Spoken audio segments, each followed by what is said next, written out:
Tuhan Yesus Kristus, kita akan baca satu ayat di dalam kebenaran firman Allah yang terdapat di dalam Mazmur 112 ayatnya yang pertama. Dan untuk menghormati pembacaan firman Tuhan, saya jemput Bapak Ibu Saudara sekalian untuk bangkit berdiri. Saya akan baca dalam Alkitab terjemahan lama berkata sebagai berikut. Sekali lagi, Mazmur 112 ayat 1, haleluya. Berbahagialah orang yang takut akan Tuhan dan yang amat suka akan segala firman-Nya. Terima kasih, puji Tuhan, silakan duduk. Bapak Ibu Saudara yang berkasih di dalam Tuhan Yesus Kristus, pemazmur mengungkapkan berbahagialah pertama orang yang takut akan Tuhan, dan yang kedua yang amat suka akan segala firman-Nya. Siapakah orang yang takut akan Tuhan? Orang yang takut akan Tuhan, kalau kita perhatikan apa yang dikatakan oleh Raja Salomo atau Raja Soleman dalam Amsal pasal 8 ayat yang ke-13, yaitu orang yang membenci akan kejahatan. Amsal 8 ayat 13. Adapun peri takut akan Tuhan, yaitu membenci akan kejahatan, akan congkak dan kemegahan dan segala jalan yang jahat. Maka sebab itu bencilah aku akan mulut yang mengadakan bencana. Karena ada orang dengan mulutnya, dengan perkataannya, sehingga terjadi pertengkaran, mengadakan bencana. Itu merupakan kejahatan. Jadi kita perhatikan dalam ayat ini bahwa takut akan Tuhan, yaitu membenci akan kejahatan. Dan kejahatan di pemandangan Tuhan bukan hanya pembunuh, bukan hanya perampok dan sebagainya, tapi kejahatan di pemandangan Tuhan kalau tidak melakukan kehendak Bapa di surga.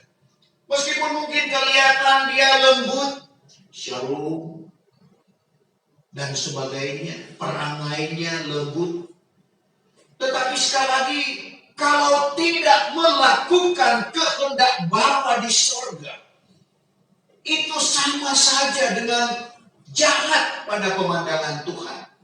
Kita perhatikan apa yang dikatakan oleh Tuhan Yesus dalam Matius 7 ayatnya yang ke-21. Tidak semua orang yang menyeru aku Tuhan, Tuhan, Tuhan yang akan masuk ke dalam kerajaan surga. Bukannya tiap-tiap orang yang menyeru aku Tuhan, Tuhan akan masuk ke dalam kerajaan surga. Hanyalah orang yang melakukan kehendak Bapakku yang di surga. Hanyalah orang yang melakukan kehendak Bapakku di surga. Kita garis bawah akan hanyalah orang yang melakukan kehendak Bapakku di surga. Jadi tidak semua orang meskipun menyebut nama Tuhan, kelihatan lembut dan sebagainya, tapi kalau tidak melakukan kehendak Bapa di surga, itu sama dengan jahat pada pemandangan Tuhan.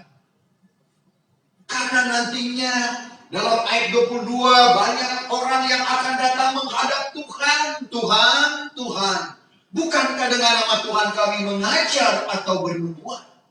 Bukankah dengan nama Tuhan kami membuangkan setan? Bukankah dengan nama Tuhan kami mengadakan banyak mujizat? Saudara, kalau saya tanya, pasti saudara akan jawab, mengajar dengan nama Tuhan, membuangkan setan dengan nama Tuhan, mengadakan banyak mujizat dengan nama Tuhan, itu adalah baik. Tapi justru Tuhan berkata, aku tidak kenal kamu. Undurlah kamu yang mengerjakan jahat. Meskipun Bapak Ibu Saudara, dia mengajar mengajar dengan nama Tuhan, membuangkan setan dengan nama Tuhan, mengadakan banyak mujizat dengan nama Tuhan, tapi tidak melakukan kehendak Bapa di sorga. Sekali lagi, sama dengan orang jahat. Ayat 22-23. Pada hari itu kelak banyaklah orang yang akan berkata kepadaku. Jadi pada hari itu kelak orang banyak akan datang kepada Tuhan. Tuhan, Tuhan, Tuhan, Tuhan, bukankah dengan nama Tuhan kami mengajar, bukankah dengan nama Tuhan kami mengajar atau bernubuat? dan dengan nama Tuhan kami membuangkan Dengan setan, nama Tuhan kami membuangkan setan. dan dengan nama Tuhan kami mengadakan banyak Dengan mujizat. nama Tuhan mengadakan banyak mujizat, bukan cuma sedikit. Pada ketika itu aku berkata kepada mereka itu dengan Tapi nyata, pada ketika itu Tuhan Yesus akan berkata kepada mereka itu dengan nyata, bahwa tiada pernah aku mengenal kamu. tiada pernah aku mengenal kamu. Mundurlah daripadaku, hai kamu yang mengerjakan jahat. Undurlah kamu yang mengerjakan jahat. Sudah mengajar dengan nama Tuhan, membuangkan setan dengan nama Tuhan, mengadakan banyak mujizat dengan nama Tuhan. Tapi Tuhan bilang, aku tidak kenal kamu. Undurlah kamu yang mengerjakan jahat. Kenapa? Tidak melakukan kehendak Bapa di surga. Jangan kita jadi seperti orang fakih, guru besar pada zaman Tuhan Yesus.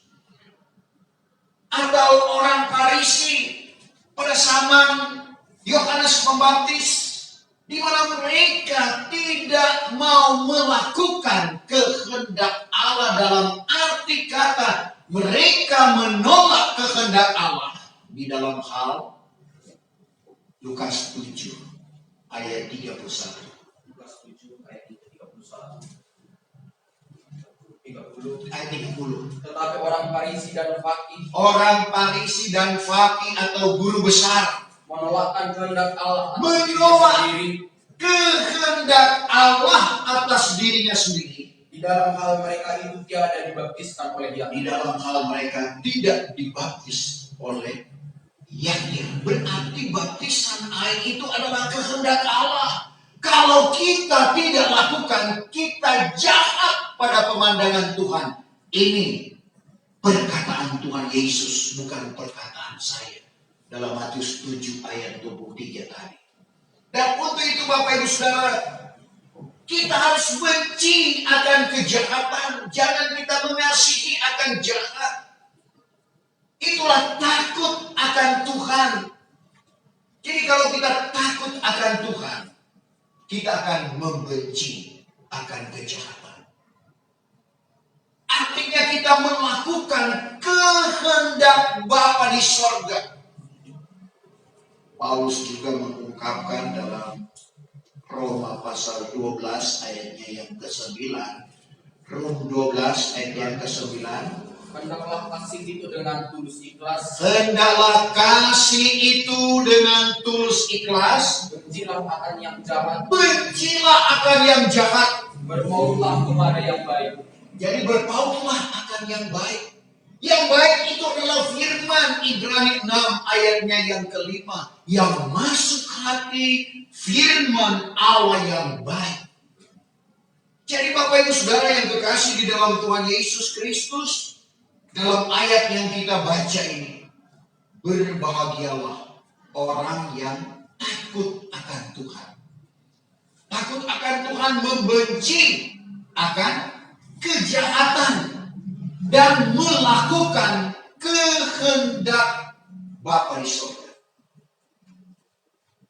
Karena ada orang tanpa sadar membenci akan hukum atau firman Tuhan, seperti yang dikatakan oleh Raja Soleman dalam Amsal 13 ayatnya yang ke-13. 13. Barang siapa yang benci akan firman, Siapa yang benci akan firman, yaitu kelak akan binasa. akan binasa. Tetapi orang yang takut akan hukum itu, Orang yang takut akan hukum, orang yang takut akan firman, sama dengan takut akan Tuhan, karena firman Tuhan itu adalah Allah sendiri. yaitu kelak mendapat pahalanya. Mendapat pahala. Kita akan mendapatkan keuntungan kalau kita takut akan hukum. Kita takut akan firman. Kalau kita takut akan firman sama dengan kita takut akan Allah. Yohanes 1 ayat 1, pada mulanya adalah firman. Firman itu bersama-sama dengan Allah. Dan firman itu juga adalah Allah sendiri. Pemazmur mengingatkan kepada kita pada malam hari ini. Berbahagialah orang yang takut akan Tuhan. Dan yang amat suka akan segala firman-Nya. Bukan sekedar suka Bapak Ibu Saudara. Di sini dikatakan amat suka akan firman. Kalau dua hal ini ada di dalam kehidupan kita, kita takut akan Tuhan, kita amat suka akan firman, kita akan mengalami kebahagiaan. Ini janji Tuhan di dalam kehidupan kita. Sebab itu pemazmur juga dalam Mazmur 106 ayatnya yang ketiga. Mazmur 106 ayat yang ketiga. Berbahagialah segala orang yang memeliharakan hukum. Berbahagialah segala orang yang memeliharakan hukum. Dan yang berbuat kebajikan pada sedia kala. Yang berbuat kebajikan pada sedia kala. Kebajikan adalah sesuatu yang mendatangkan kebaikan. Kalau kita memelihara firman, seperti yang dikatakan dalam Amsal 30 ayat 5 dan ayat yang ke-6, bahwa firman Tuhan itu amat suci, di mana kita tidak boleh menambah dan mengurangi akan firman. Manakala kita menambah firman Tuhan, kita akan disebut sebagai pembohong. Amsal 30 ayat 5. Segala firman Allah itu amat suci adanya. Segala firman Allah itu amat suci adanya. Maka ialah laksana perisai bagi segala orang yang terpaut kepadanya. Laksana perisai kepada orang yang berpaut kepadanya. Jangan apalah engkau menambahi firman-Nya. Jangan apalah engkau menambahi firman-Nya. Dengan barang sesuatu. Supaya jangan dihukumkannya engkau. Supaya engkau tidak dihukumkan. Dan didapatinya akan dikau seorang pembohong. Jadi yang menambah firman yang tidak ada di dalam Alkitab, yang tidak ada di dalam firman lalu kita tambahkan, kita sama dengan pembohong. Pembohong itu sama dengan dusta. Dan dusta itu tidak ada bahagiannya di dalam kerajaan sorga. Kalau kita perhatikan di dalam Wahyu pasalnya yang ke-21, di sana diungkapkan ayat 8 kalau saya tidak salah di sana. Wahyu pasal yang ke-21, meskipun giliran terakhir dalam ayat ini, ayat 8. Tetapi bagi orang yang penakut, Pertama penakut, dan yang tiada beriman, tidak beriman, dan yang keji, dan segala pembunuh, dan orang yang berzina, dan orang hobatan, dan yang menyembah berhala, dan segala pendusta. Maka bahagiannya itu ada di dalam laut yang menyala dengan api, dan belerang, yaitu mati yang kedua. Jadi kita lihat ada di dalam lautan api dan belerang neraka. Meskipun urutan terakhir dalam urutan ini pertama penakut, selanjutnya sampai urutan yang terakhir pendusta, itu ada bagiannya di dalam lautan belerang. Tentunya kita tidak mau akan hal itu. Sebab itu firman Tuhan selalu datang mengingatkan kepada kita supaya kita amat atau sangat suka akan firman. Sehingga dengan firman itulah yang senantiasa memperbaharui akan kehidupan kita. Dengan firman Tuhan itu akan membuat kita semakin hari semakin dewasa di dalam rohani. Menjadi orang yang akil balik. Kita memang semua penuh kekurangan dan keterbatasan. Tapi bagaimana firman Tuhan yang dikatakan oleh Raja Sulaiman dalam Amsal 4 ayat yang ke-18, jalan orang benar itu seperti cahaya terang. Semakin hari semakin bercahaya sampai kepada rembang tengah hari. sampai kepada siang yang sempurna. Amsal 4 ayat 18. Akan tetapi jalan orang benar itu seperti cahaya terang, makin lama makin bercahaya, sampai kepada siang yang sempurna. Sampai kepada rembang tengah hari, siang yang sempurna. Kalau kita berada di garis khatulistiwa, jam 12 tepat itu siang yang sempurna. Apabila kita dirikan satu tiang yang lurus, tidak ada lagi bayang. Artinya kita sampai di mana tidak ada lagi bayang-bayang dosa di dalam kehidupan kita. Artinya kita semakin hari semakin bertambah di dalam firman, menjadi orang yang akil balik. Kita harus tinggalkan segala sesuatu yang tidak berkenan kepada Tuhan. Dan inilah yang dimaksud oleh Paulus dalam Efesus 4 ayatnya yang ke-13. Bertambah-tambah sempurna sama dengan Kristus. Kita menjadi orang yang akil balik, orang yang dewasa rohani. Amsal Efesus 4 ayat 13. Sehingga kita sekalian sampai kepada persatuan iman. Sehingga kita sekalian sampai pada satu pemberitaan, satu iman. Dan marifat anak Allah. Dan menjadi orang yang sudah akil balik. Menjadi orang yang akil balik, orang yang dewasa rohani. Sehingga bertambah-tambah sempurna sama dengan Kristus. Bertambah-tambah sempurna sama dengan Kristus. Karena inilah tujuan Tuhan memanggil Bapak Ibu saya dan saudara. Karena Tuhan Yesus berkata Matius 5 ayat 48, hendaklah kamu sempurna seperti Bapa di sorga sempurna adanya. Karena ini memang syarat untuk menjadi satu dengan Bapa, menjadi satu dengan anak sesuai dengan doa Tuhan Yesus kepada Bapaknya dalam Yohanes 17 ayatnya yang ke-21. Sebagaimana Bapa dan Aku satu. Demikian juga dengan mereka, itu doa Tuhan Yesus ingin mempersatukan kita. Nah, untuk menjadi satu dengan Bapa, satu dengan anak, kita harus sempurna. Sebab itu untuk dibawa pada kesempurnaan, tidak ada lain selain kita menyelidik hukum yang sempurna.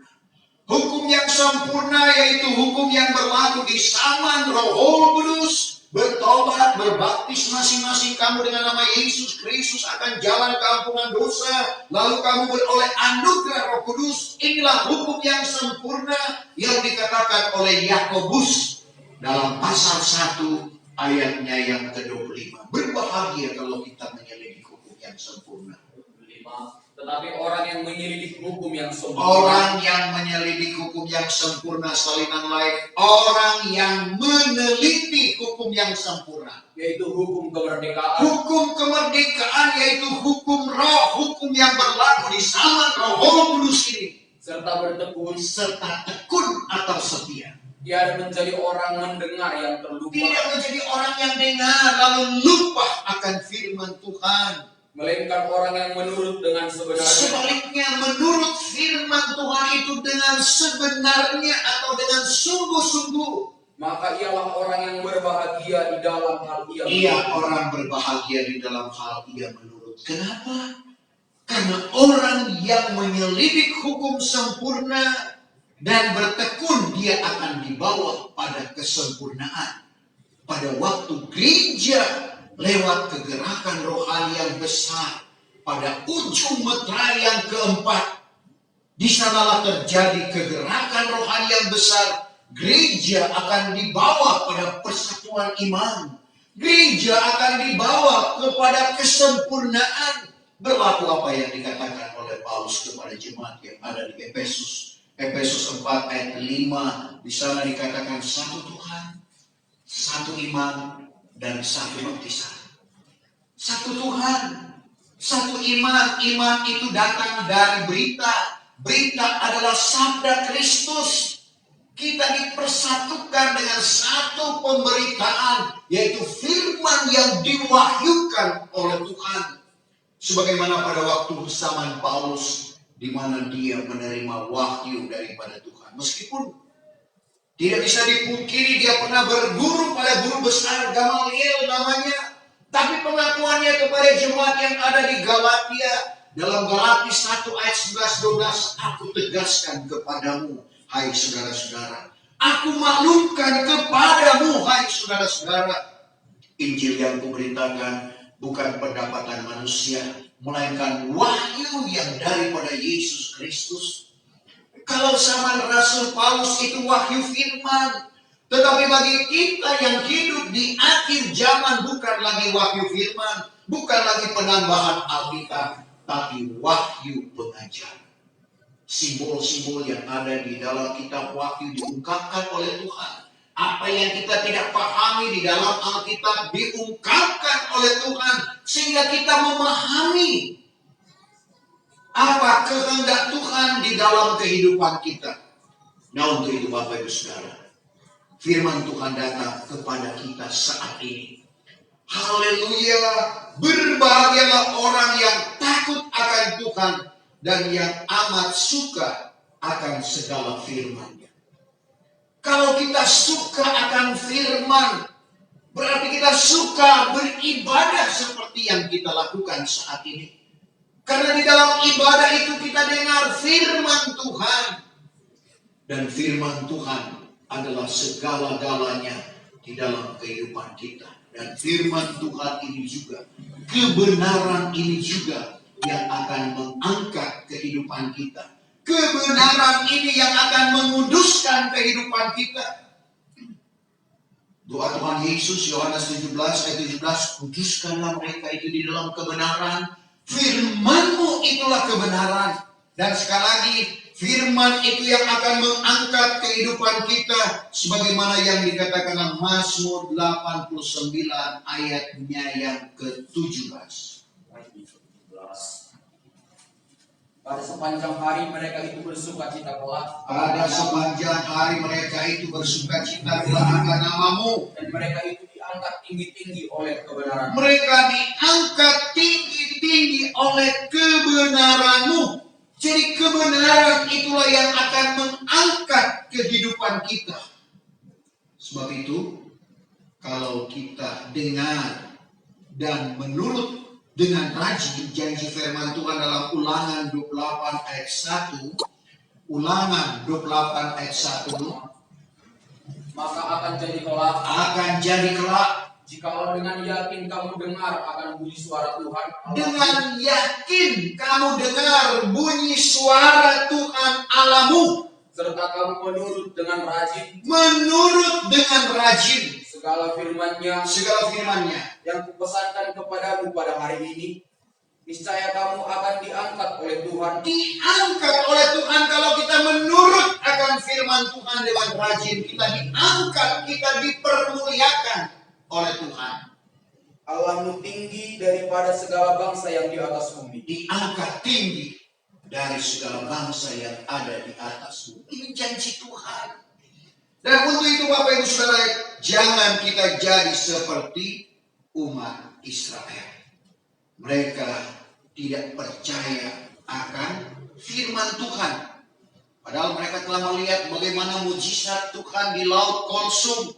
Itu diceritakan dalam pasal 106 ayatnya yang ke-24. Jangan itu berlaku di dalam kehidupan kita. Tapi mari kita mau percaya akan firman. Mazmur 106 ayat yang ke-14, ke-24. Dan lagi dicelakan mereka itu akan tanah kesukaan. Dicelakannya mereka itu akan tanah kesukaan. Dan tiada mereka itu percaya akan firman-Nya. Tiada mereka itu percaya akan firman-Nya. Padahal sekali lagi mereka telah melihat bagaimana mujizat Tuhan berlaku di dalam kehidupan mereka mulai keluar dari negeri Mesir. Sehingga mereka diperhadapkan dengan laut Tebrau atau laut Kolsum. Memang ini sesuatu yang tidak masuk akal. Tapi mujizat yang Tuhan nyatakan di dalam kehidupan mereka. Tapi mereka tidak percaya akan firman Bapak Ibu Saudara. Dan ini jangan menjadi atau berlaku di dalam kehidupan kita. Kita sudah tidak percaya dengan firman karena melihat situasi dunia saat ini. Tapi kita harus percaya. Kita harus yakin dengan pertolongan Tuhan. Kalau kita sudah tidak yakin dengan pertolongan Tuhan, sama dengan kita tidak percaya akan firman.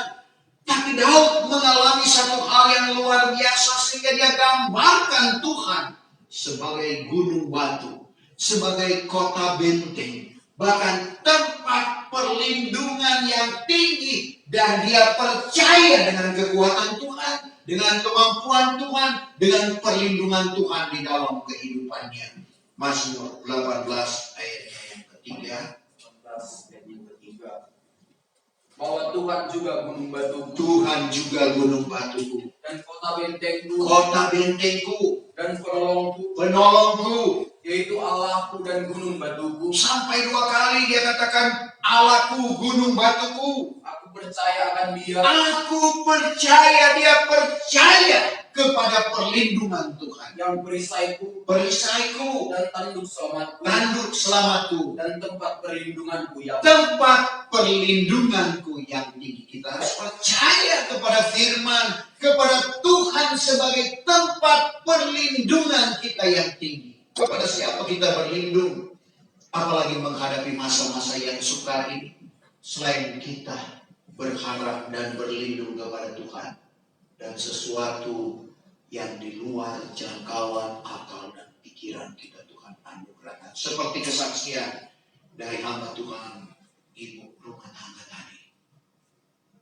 Jadi kita perhatikan sehingga 1 Korintus 2 ayat 9 bukan hanya sekedar teori, tapi itu terwujud di dalam kehidupan kita karena kita mengasihi Tuhan yang kita tidak duga, yang tidak timbul di dalam pikiran, yang tidak timbul di dalam hati, yang kita tidak lihat, yang kita tidak dengar. Itulah yang disediakan Allah bagi orang yang mengasihi Tuhan. 1 Korintus 2 ayat 9. melainkan seperti yang tersurat. Seperti yang tersurat. Barang yang mata tiada tampak, Mata tidak lihat, dan telinga tiada mendengar, telinga tidak dengar, dan yang tiada timbul di dalam hati tidak manusia, timbul di dalam hati kita manusia, dalam arti kata yang kita tidak sangka, yang kita tidak duga. itulah yang disediakan Allah bagi orang yang mengasihi Dia. Itulah yang disediakan Allah bagi orang yang mengasihi Dia. Yakin itu Bapak Ibu Saudara. Kita akan masuk pada masa-masa yang sukar. Sesuai dengan apa yang dikatakan oleh Paulus dalam 2 Timotius 3:1. Perhatikan akhir zaman. Perhatikan hari-hari terakhir akan datang masa yang sukar. Tetapi disinilah Allah akan membedakan orang benar dan orang fasik. Orang yang berbakti kepada Tuhan dan yang tidak berbakti kepada Tuhan. Dalam Maleakhi 3:18, kamu akan menoleh dan melihat. Menoleh ke kiri, menoleh ke kanan, menoleh ke belakang, melihat ke depan. Bedanya Maleakhi 3:18. Pada masa itu kamu akan menoleh dan melihat. Pada masa itu kamu akan menoleh dan melihat. Bedanya antara orang yang benar Perbedaan antara orang benar dengan orang fasik, dan orang fasik. antara orang yang berbakti kepada Allah Orang yang berbakti beribadah kepada Allah dengan orang yang tidak berbakti kepadanya. dan yang tidak beribadah kepada Allah atau tidak berbakti beda. Saudara, meskipun sama-sama masuk pada masa yang sukar, tapi Tuhan akan bedakan di mana Tuhan akan nyatakan pemeliharaannya di dalam kehidupan kita. Untuk itu firman Tuhan sekali lagi mengingatkan kita, haleluya, berbahagialah orang yang takut akan Tuhan dan yang amat suka akan segala firman-Nya. Secukup kita bangkit berdiri, kita sempurnakan ibadah kita pada malam hari ini.